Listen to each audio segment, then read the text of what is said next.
Boa noite, igreja. É sempre uma responsabilidade muito grande, né? Falar aqui na igreja. Eu costumo sempre falar na escola, dar palestras, mas aqui é diferente, né? Quando a gente sobe no púlpito, a gente tem sempre o temor do Senhor, mas que o Senhor possa estar nos dirigindo nesta noite. Eu vou falar um tema aqui hoje, que nós temos falado. Ano passado eu falei muito esse tema.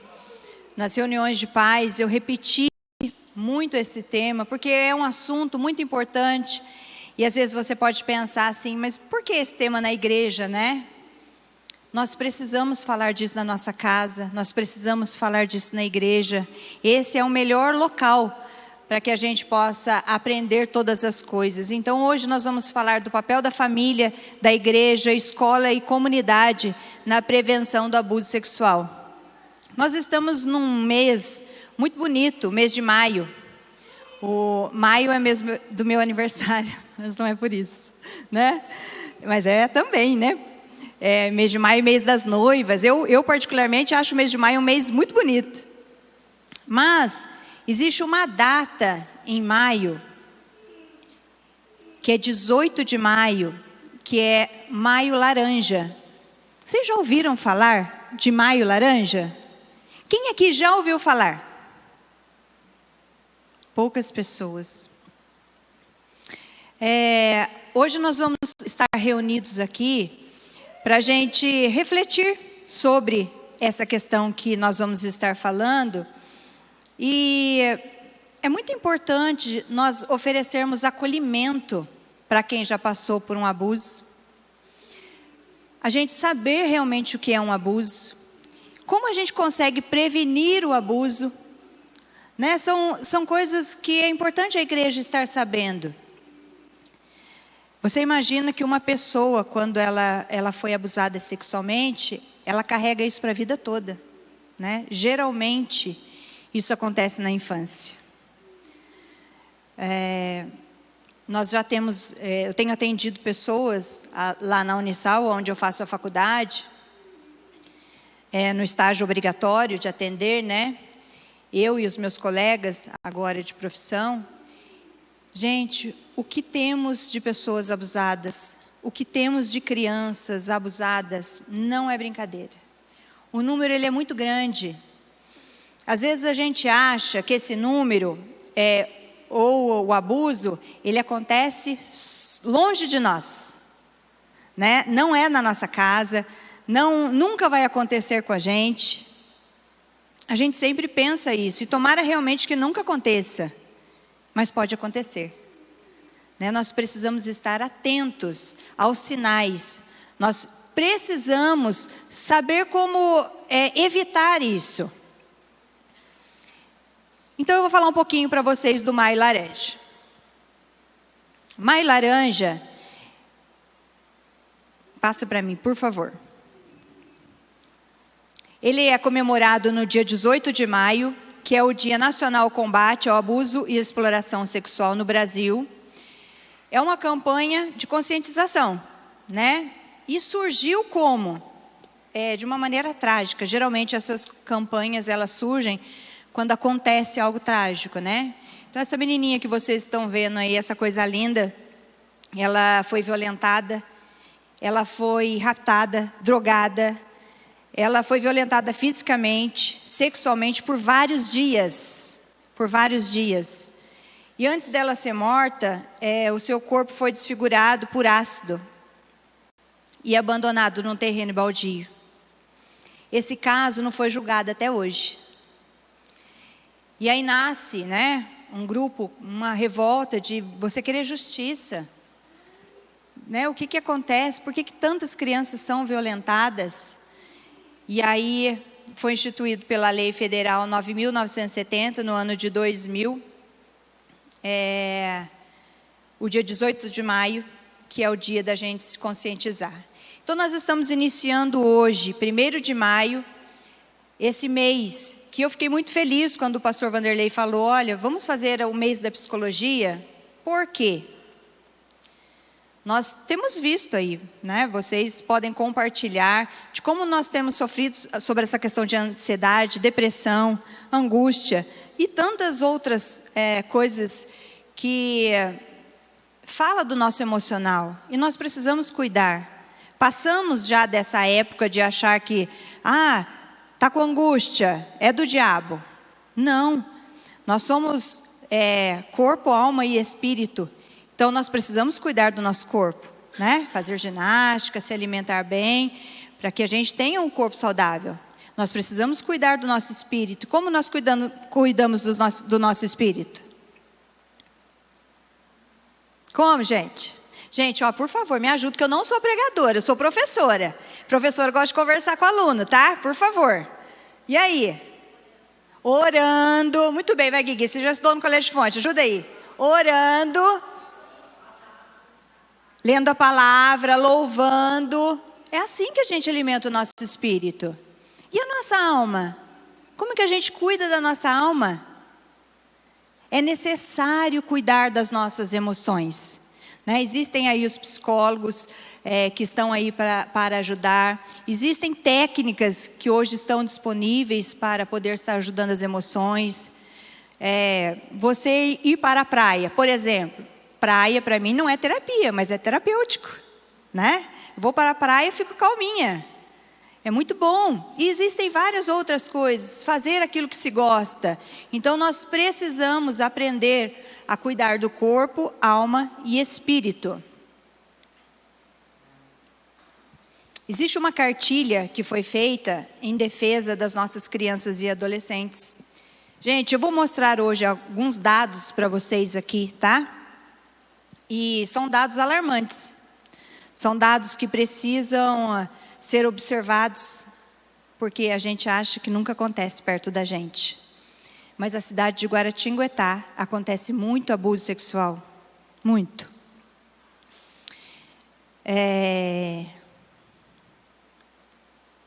Os dados mostram que a cada 24 horas, 350 crianças e adolescentes são explorados sexualmente no Brasil.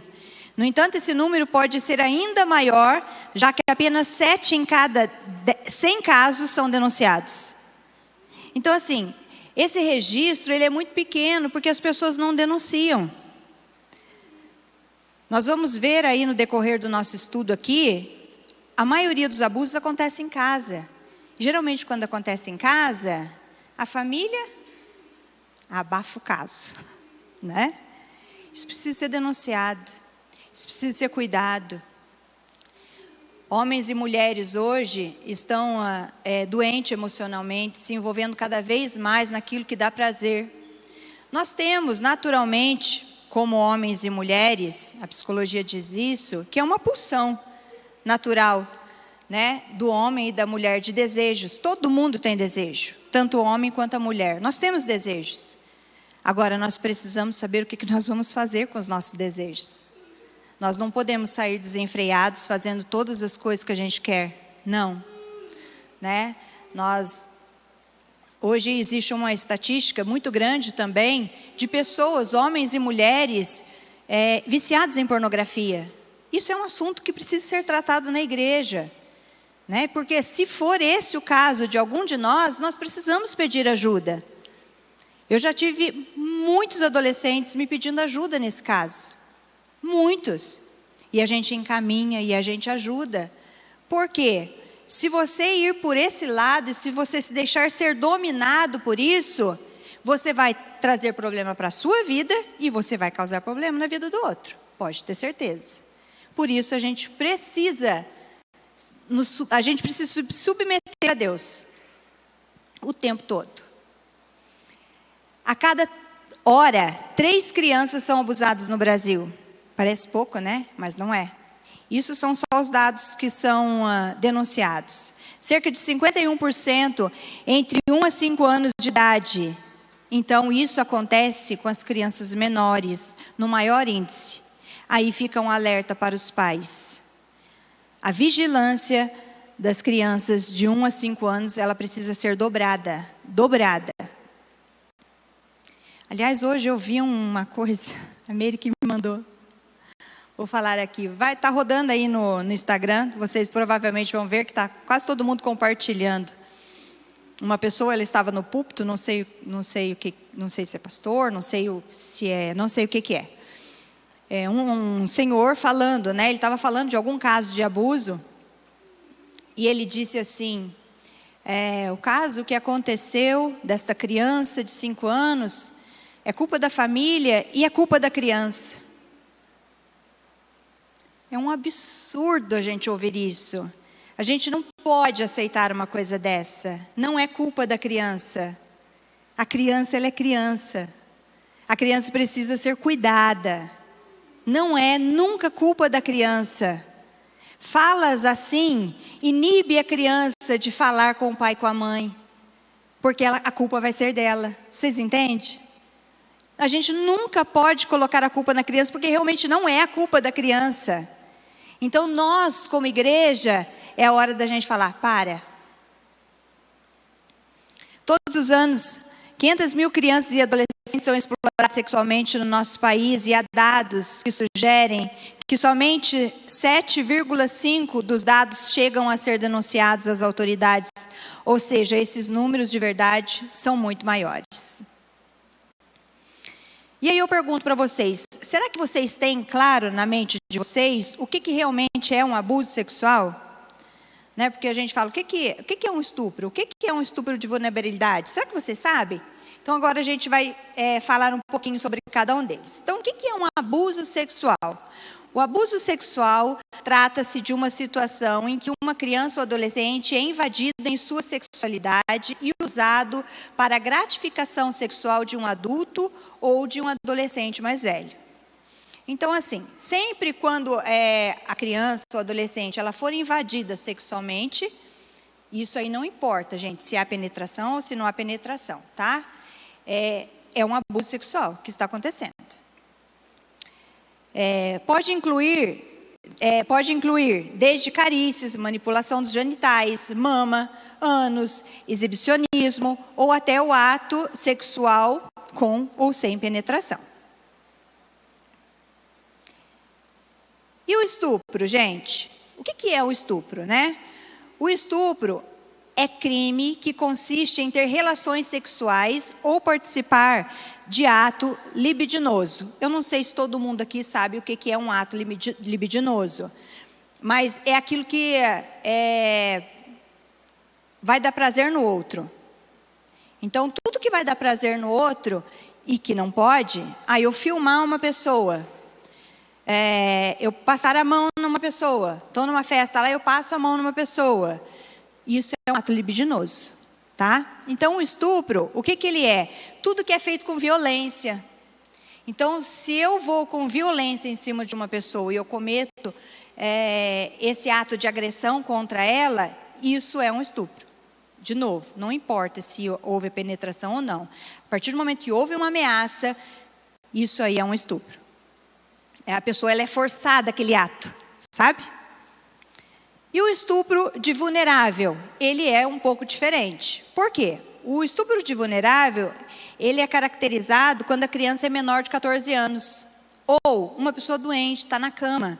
Vocês já viram isso acontecer? A pessoa está na cama, não está nem consciente e ela é abusada. A pessoa não tem consciência e ela é abusada. Isso aí é um estupro de vulnerável. Aliás, é importante a gente saber que a pena por estupro, ele pode variar de 5 a 10 anos de reclusão, aumentando para 8 a 12 anos. O estupro de vulnerável, a pena dele é de 8 a 15 anos de prisão. No caso de lesão corporal grave, a pena aumenta de 10 a 20 anos de reclusão. Que bom que existe, né? A penalidade. E aí, o que é uma... Eu estou falando isso porque são coisas diferentes. E são coisas que acontecem. Todas essas coisas acontecem na nossa sociedade. A importunação sexual, o que é isso? É o cometimento de atos sem o consentimento, envolvendo os corpos e sem grave ameaça à vida. Então, aquele beijo forçado, vou lá e dou um beijo forçado na pessoa, passo a mão nas partes íntimas.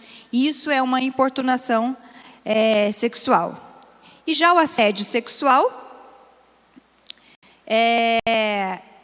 você constranger alguém. Geralmente isso vem de parte de liderança, né?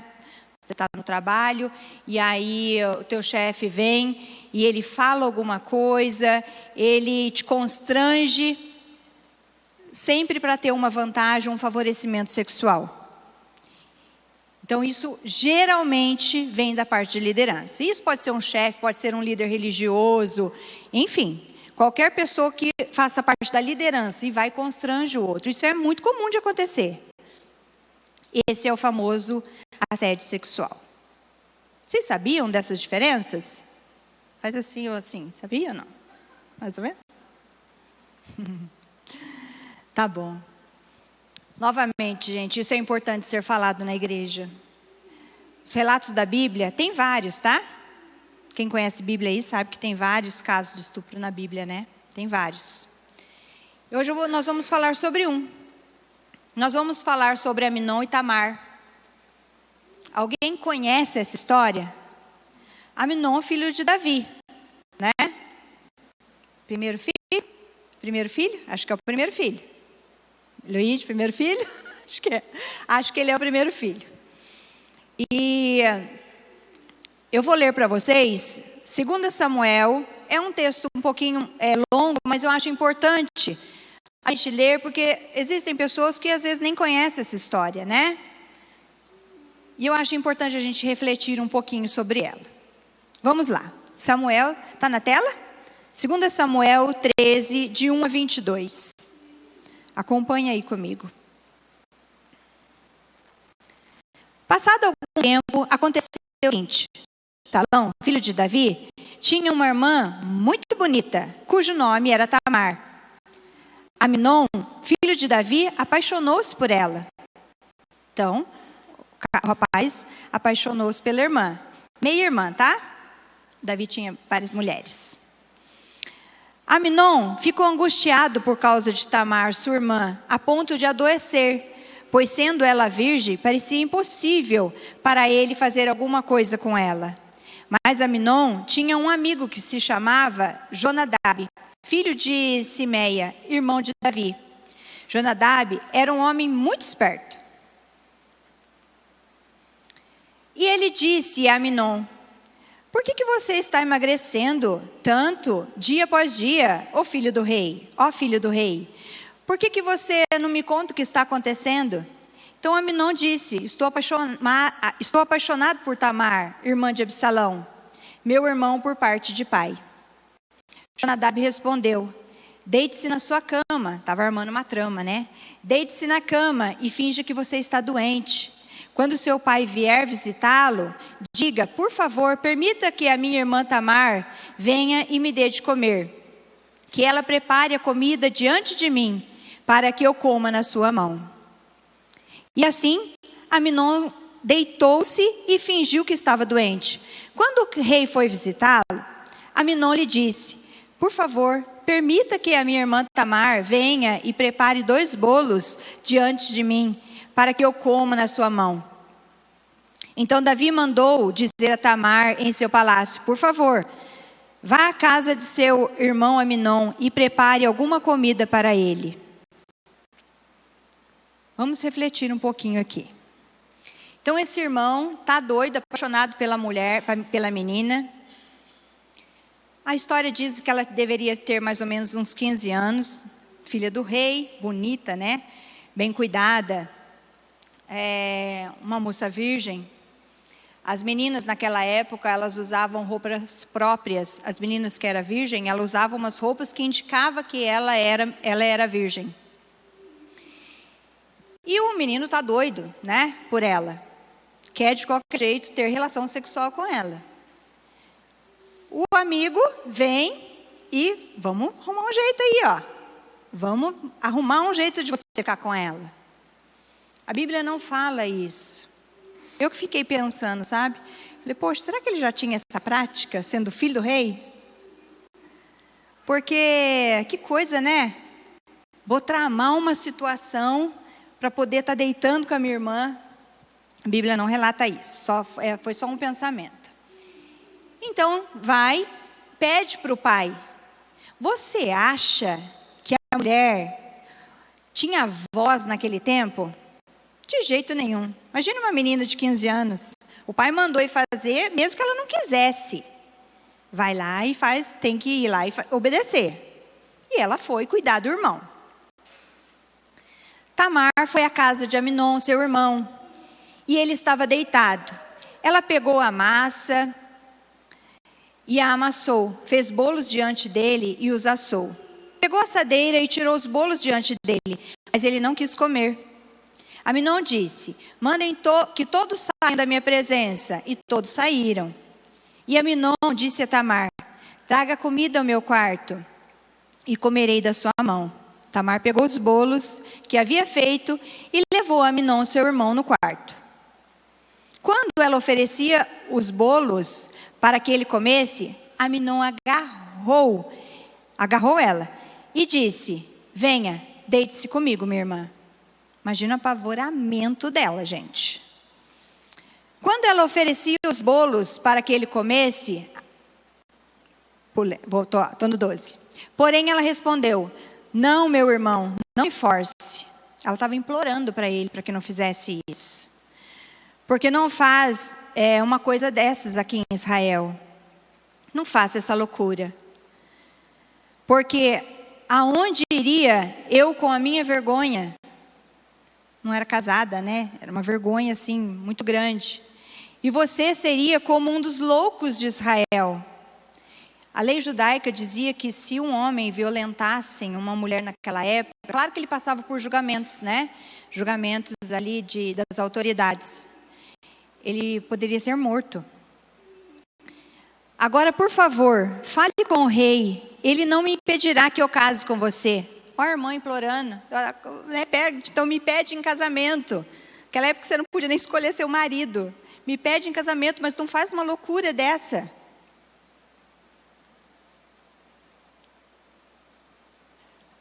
Vamos continuar. 14. Mas Amon não quis dar ouvidos ao que Tamar dizia. Pelo contrário, sendo mais forte do que ela, forçou-a e teve relações com ela. Depois, Amnon sentiu por ela grande aversão. Ué, mas cadê a paixão? Não estava apaixonado? Não estava amando ela? Depois que acabou de ter relação, já não ama mais? E maior era a aversão que sentiu por ela do que o amor com que a tinha amado. Então disse: levante-se e saia daqui. Ela sendo tratada como um objeto. Olha essa menina, a marca dela sendo tratada como um objeto. Que dor. Dentro da casa, dentro do palácio. Aonde era para ela ser guardada, ela estava vivendo uma situação de abuso. Mas Tamar respondeu: não, meu irmão. Por que mandar-me embora seria um mal maior do que o outro que você já me fez? Porém, ele não quis ouvir. Chamou o moço que o servia e disse: põe essa mulher para fora e tranque a porta. Tamar vestia uma túnica talar de mangas compridas, porque assim se vestiam as filhas do rei que ainda eram virgens. O servo a pôs para fora e trancou a porta. Até aqui. Vocês imaginam uma situação dessa, gente? Por que será que a Bíblia relata essa história? Não? A história continua dizendo que ela tomou uma atitude. E é muito importante nós ensinarmos os nossos filhos, desde pequenininho, que eles precisam falar, que eles precisam reagir. Eu fico pensando ali que ela tinha algumas opções. Ela podia sair muda, calada, e não falar nada para ninguém. Não vou falar nada, né? E de repente te tocar a vida. Mas ela faz algo ali, quando acontecia alguma coisa com as mulheres e elas precisassem pedir ajuda, e dizer que algo de errado aconteceu com elas, elas tinham que colocar cinza na cabeça. Era um modo de dizer também que elas estavam de luto, gritando, passando algo muito horrível. E elas rasgavam as túnicas. E ela saiu ali, ela fez isso. Isso chega até o pai dela, Davi. Então eu acredito que, eu pensando, a Bíblia não fala, mas deve ter chorado, deve ter gritado. Se fosse eu, ia fazer um escândalo, né? A sanguínea aqui.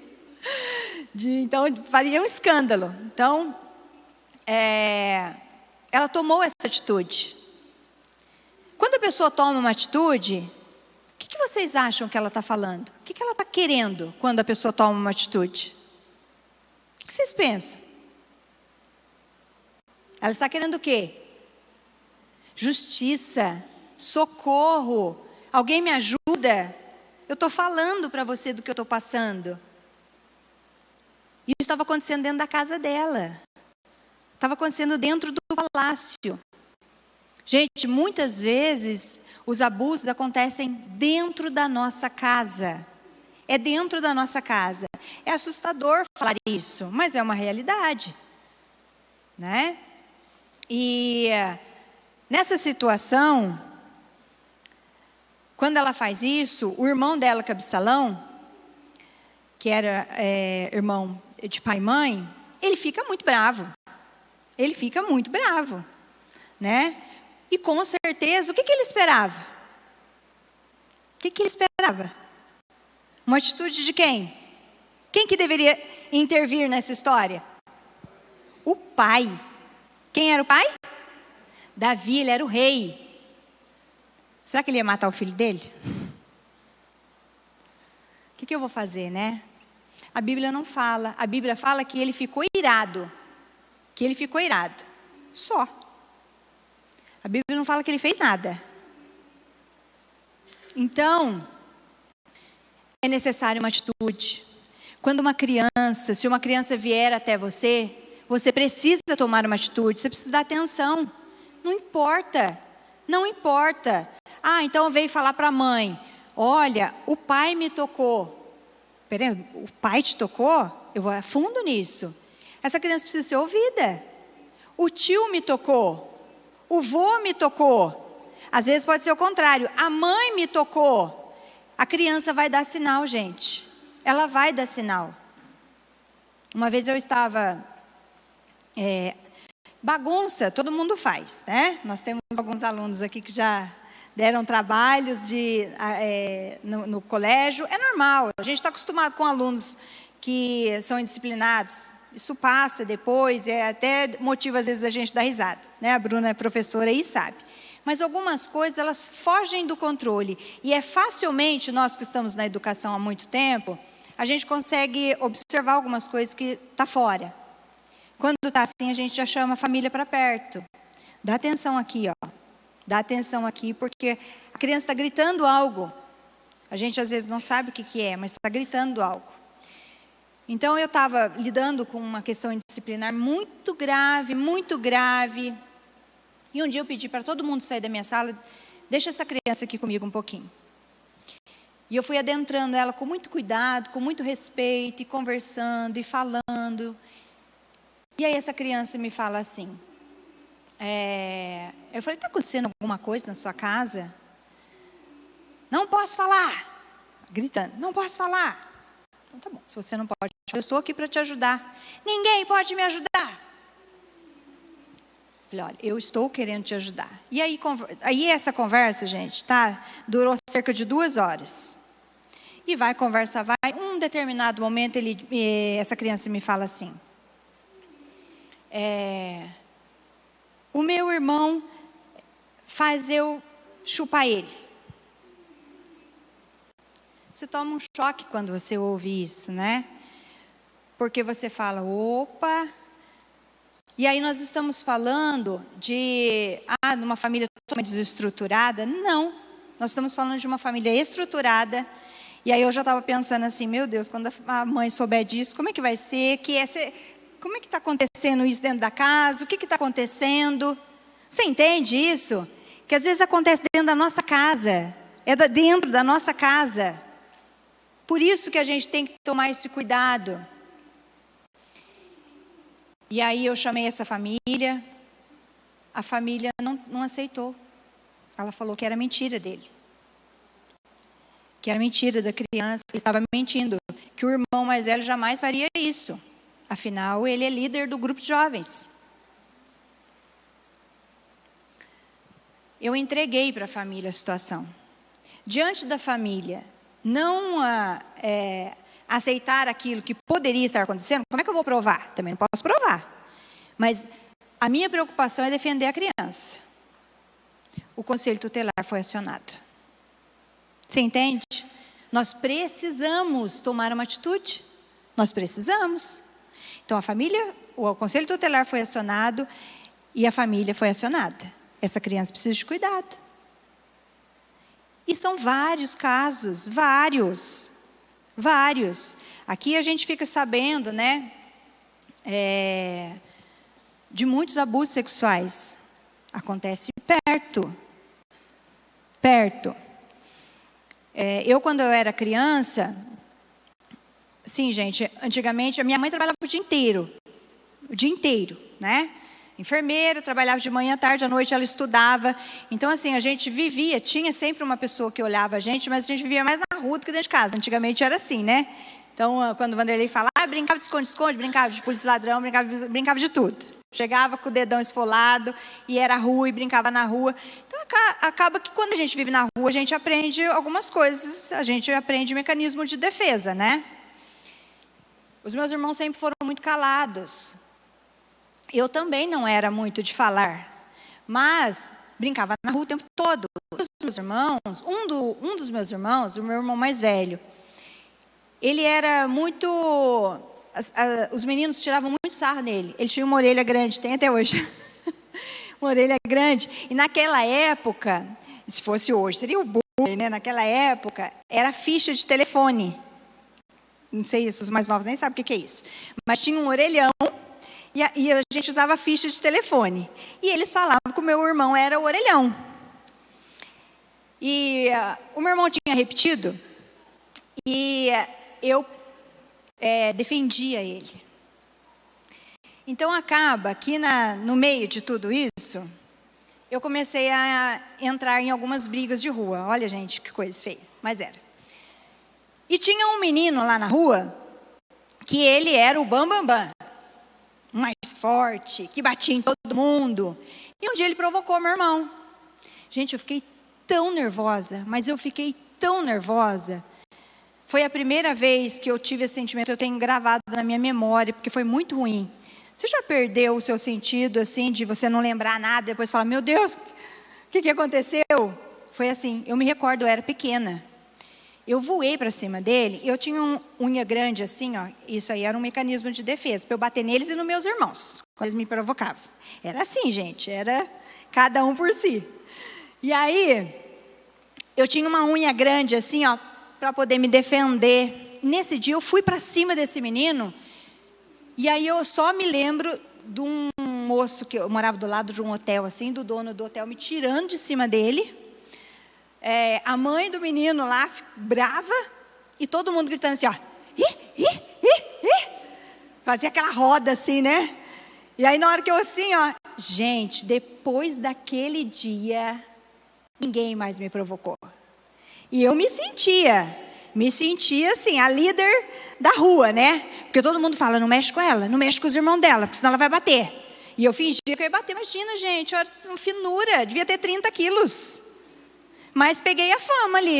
Então, não bate nela, que ela não mexe com ela, então ninguém mexia comigo. Mas eu vi casos.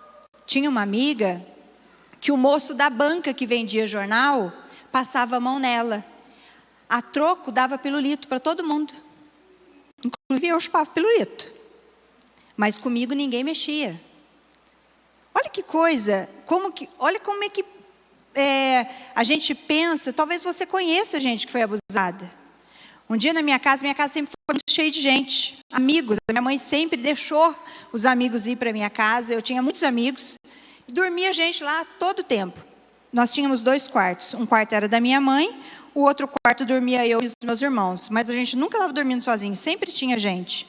Um dia eu dormindo lá com os meus irmãos, Um dos amigos do meu irmão, eu era criança, pré-adolescente, ele acorda de madrugada e ele passa o pé em mim.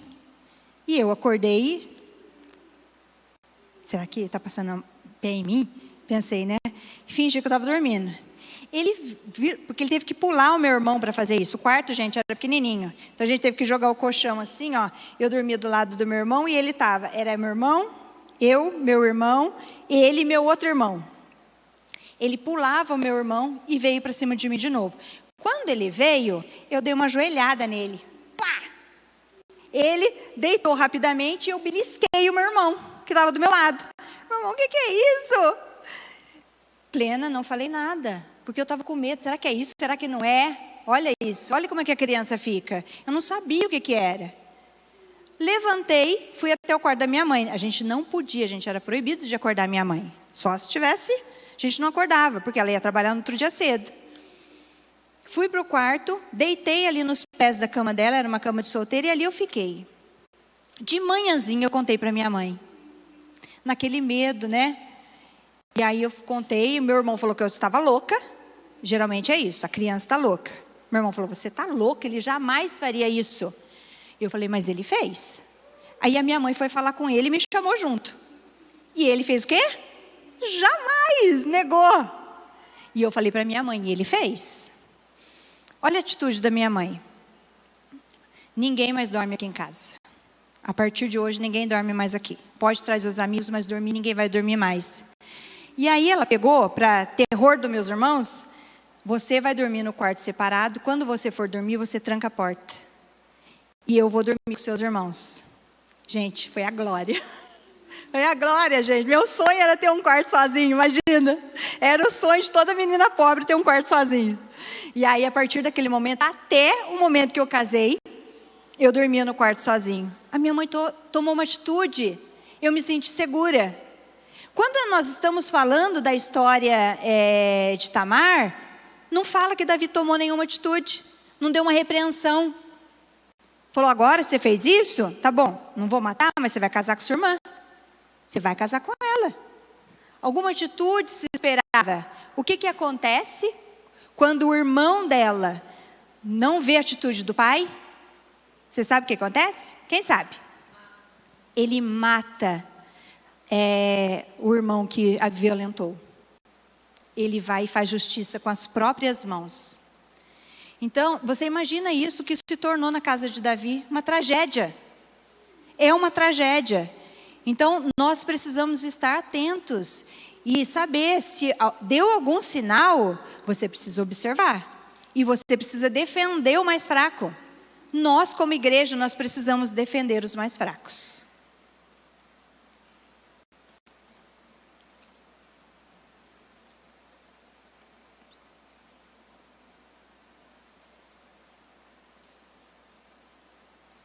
A Bíblia, gente, ela nos oferece orientação, como ser instrumentos de amor de Deus dentro da igreja, fora da igreja. A igreja somos nós, né? Em Lucas 6:31 diz assim: assim como vocês querem que os outros façam a vocês, façam também vocês a eles, que possamos estender a mão da compaixão e do amor aos sobreviventes do abuso, tratando-os com a mesma dignidade e respeito que desejamos para nós mesmos. Então, assim, é necessário, se você está sabendo que alguém está passando isso, a denúncia, ela é muito importante. Nesse Maio Laranja, existe um Disque Direitos Humanos, que é 100. É só você discar 100. Às vezes a gente fica sabendo, mas às vezes a gente não denuncia. A parte de você ter dúvida, mas será? Mas será que fulano jamais faria isso? É isso que a gente pensa, né? Então, você imagina você deixar o seu filho ou a sua filha ir dormir na casa do tio? E aí você depois ficar sabendo que o seu filho ou a sua filha foi violentado? A Natália está aqui, ela sabe. Ela e o Davi não iam dormir na casa da minha mãe e dos meus irmãos. Os meus irmãos nunca tiveram nenhum histórico de nada. Mas não iam. Estavam passando pela fase da adolescência. e entrando na fase adulta, eu falava, não vai dormir lá, não vai. Eles nunca dormiram fora quando eram pequenininhos. Depois que ficaram maiorzinhos, dormiram ainda assim, dormiram um pouco. Dormiram algumas vezes na casa do Fábio, na casa do Vanderlei, pouco. Eles não saíam. Por quê? Eu não podia correr esse risco. Era da minha responsabilidade, é da nossa responsabilidade. Ficamos sabendo há pouco tempo de um caso, aqui de Guaratinguetá, de uma mãe que separou, e aí arrumou um namorado novo, e todas as noites para namorar deixava na casa da irmã. E essa irmã, o tio, violentou as duas meninas, e elas falaram para a mãe, mãe, ele está começando, ele violentou mesmo, tá? Ele chegou a ter relações sexuais com as duas, mas elas falaram, mãe, ele está tentando passar a mão em mim, ele está me olhando. E a mãe disse o quê? Você está maluca? Vocês não estão querendo é que eu saia, mas vocês não vão conseguir isso que vocês estão querendo. Ele violentou das duas. É sério, não é sério, gente? Então é necessário a nossa ação. Aqui no Vale do Paraíba, de acordo com os dados divulgados pela Secretaria de Segurança Pública, não sei se vocês conhecem esses dados, a região do Vale do Paraíba enfrenta uma preocupante escalada no número de casos de estupro durante o primeiro bimestre de 2024. Nós estamos em 1º de maio. Então, esses números são de janeiro e fevereiro somente, tá? Em comparação ao mesmo período do ano anterior. Então, lá, nos meses de janeiro e fevereiro deste ano, foram registradas 139 ocorrências de estupro na região. Um aumento significativo em relação a 110 ocorrências contabilizadas durante o mesmo mês do ano de 2023. Olha essa estatística, gente. Em 2024, foram registradas 73,9 mil violações a partir de 11,3 mil denúncias no período de 8 a 14 de fevereiro, só na época do carnaval. Durante o carnaval de 2023, foram 53,5 mil violações por meio de 8 mil denúncias. Então, observou-se um aumento de 30% no total de número de violações contra o público infanto-juvenil. Esse é um dado do Anuário Brasileiro de Segurança Pública. É estatística segura, tá bom? E aí a gente vai ver as características dos criminosos. Geralmente, né, eu sei que tem muitos homens aqui, desculpem os homens, mas é questão até de estatística, tá? Geralmente, não são todos, eu conheço um caso também de muito perto, que a mãe abusou da criança. Você fala, como assim? A mãe abusou da criança. O pai tomou providência, pegou a guarda, e o menino segue com muitos traumas. Geralmente o criminoso é homem, 95,4%, e conhecido da vítima, 82,5%. A gente tem que parar com essa coisa de que assim, olha, o abusador vai chegar, vai pegar você, o monstro. Não, é pessoa que geralmente conhece.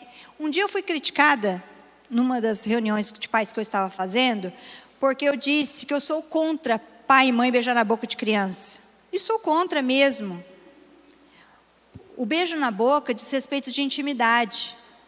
Quando você beija a sua criança na boca, para ela isso se torna o quê? É uma coisa natural.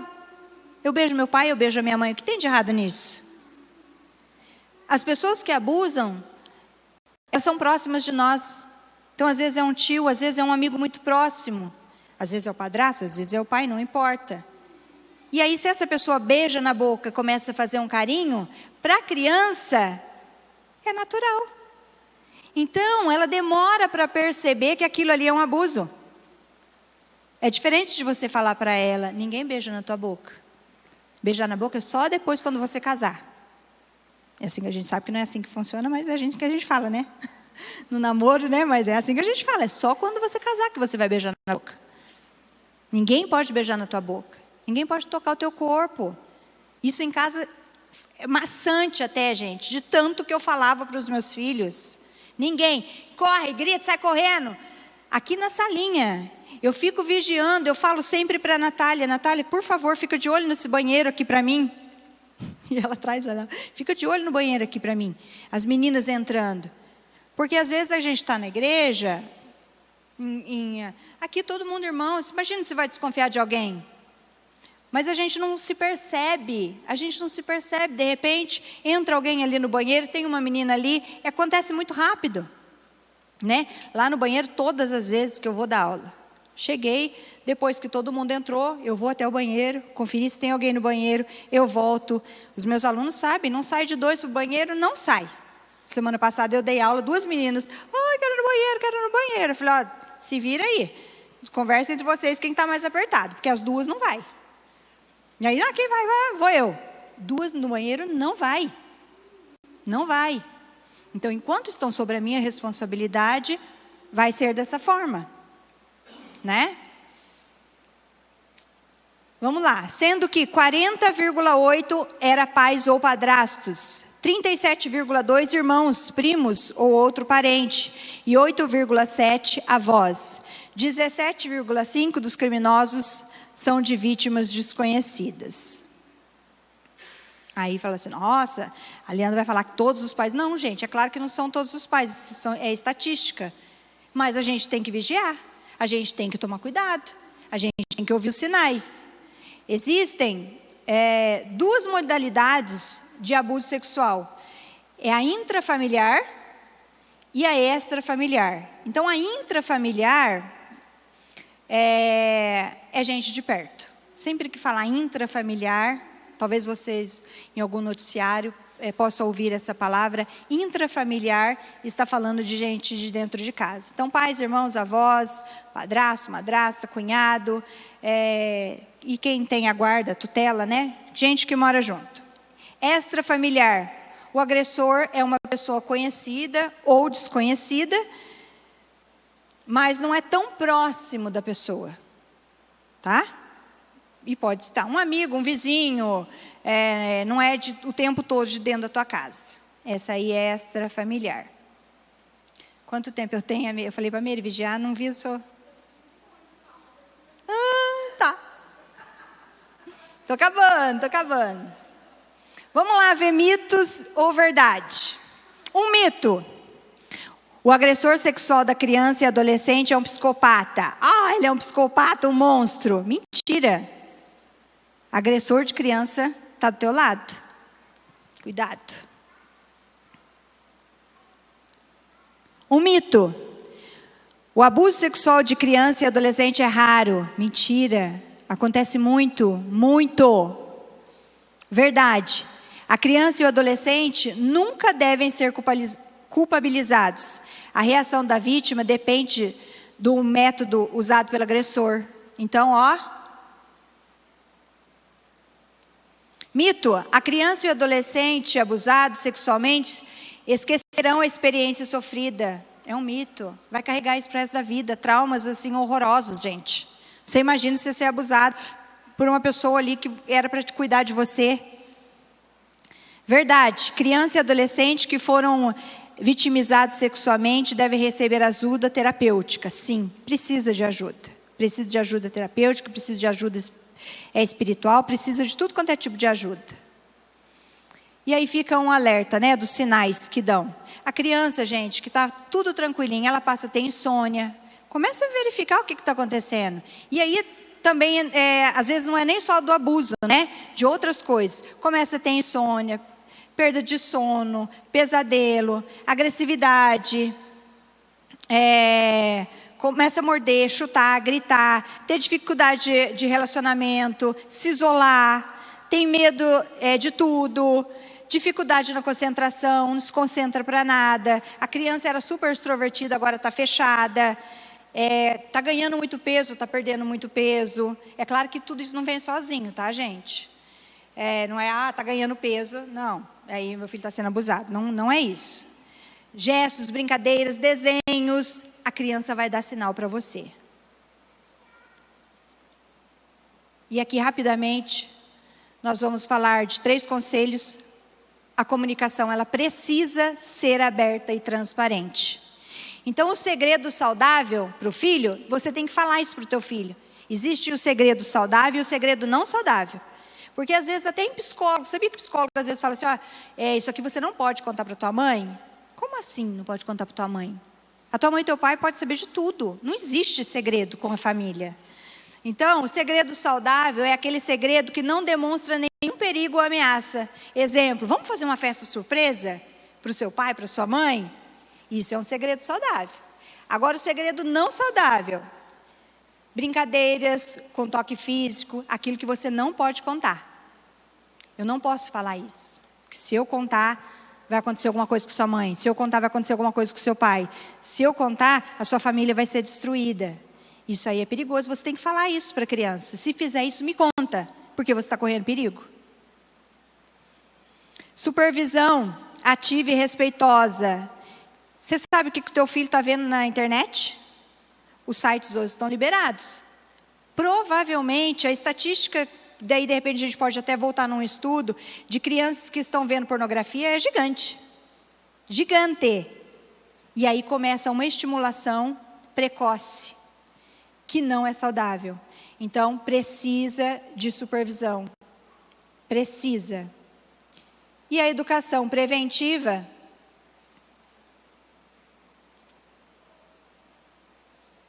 é muito necessário que a gente comece desde cedo a falar com a criança. Desde pequititico. Você pode ensinar ela que não pode beijar, que não pode tocar aqui, não pode tocar aqui. A criança é a coisa mais linda que tem. Porque, principalmente quando ela é pequenininha, se alguém tocar lá, vai falar, não põe a mão em mim. Não pode, meu pai falou que não pode. E vai te contar, né? Então, essa educação de prevenção, ela precisa acontecer. Ela é muito necessária. O que é um carinho, o que é um abuso? Tem que falar isso para a criança. Depois esse material aqui, ele pode estar disponível, eu passo para vocês, tá? Carinho, quando um adulto me ajuda a subir em um brinquedo, receber um abraço de felicitação. Abraço na escola, eu sempre falo para os professores, eu não encosto no meu aluno. O abraço é assim. Até aqui mesmo na igreja. O que é isso? Chegar agarrando todo mundo assim, ó. E aquele abraço assim, ó. Não. Vai abraçar? Você vira, você faz assim. Você não coloca corpo a corpo com a pessoa. Com a criança, muito menos, né? Receber ajuda em um momento complicado, isso é carinho. O que é o abuso? Quando alguém mexe no seu corpo e pede para você não contar nada para ninguém. Quando fazem algo para mim e me ameaçam, se eu contar. Receber presente em trocas daquilo que é errado. Isso é abuso. E é assim que começa. Então eu termino aqui dizendo assim, ensina a criança no caminho que deve andar. E ainda quando for velho, não se desviará dele. Queridos, eu espero muito que ninguém tenha passado por isso aqui, mas talvez se ninguém passou, você conhece alguém que passou, né? Eu espero muito que você não esteja passando essa situação de você estar envolvido em alguma prática que pode te levar a algo pior. Se você estiver passando por isso, peça ajuda, peça ajuda. Corra da pornografia, corra disso, mas corra mesmo. O Senhor, Ele tem poder para te livrar, mas você precisa pedir ajuda. Você precisa caminhar com outra pessoa que possa estar te ajudando, orando com você. E nesse momento, aí eu queria pedir para o Vanderlei vir aqui para a gente poder estar fazendo uma oração pelas nossas crianças, pelas nossas vidas.